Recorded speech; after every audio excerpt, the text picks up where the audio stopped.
9 mois après avoir pris la présidence du Brésil, Dilma Rousseff a assisté à son premier sommet Union européenne-Brésil. Un plan d'action commun dans une vingtaine de domaines a été signé et il a été question de la crise, l'occasion pour la présidente brésilienne de livrer son diagnostic.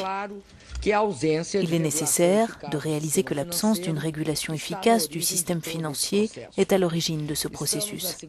Nous sommes dans la deuxième phase de la crise. La politique de sauvetage des institutions financières a conduit à un niveau d'endettement public très élevé dans la majorité des pays développés. Pour elle, la réponse doit être un nouveau modèle de gouvernance économique mondiale. Et l'austérité seule ne suffira pas à extirper l'Europe de la crise. L'accent doit aussi être mis sur la stimulation de la croissance. Nous avons une approche conservatrice en ce qui concerne les liquidités des banques, leur gestion et le capital. L'indice Basileia au Brésil est plus élevé que l'indice global Basileia. Mais nous ne cesserons pas de soutenir les entrepreneurs et l'activité de production. C'est ce qui nous différencie des autres. Soutenir l'économie réelle, c'est la ligne prescrite par le Brésil qui savoure la leçon donnée aux Européens et appelle à plus de coordination politique.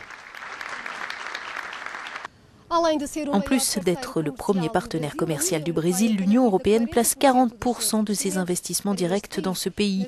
Mais pour ce qui est de la crise financière, le géant latin semble plus enclin à une réforme de la gouvernance économique mondiale qu'à une contribution financière pour combler les dettes souveraines européennes.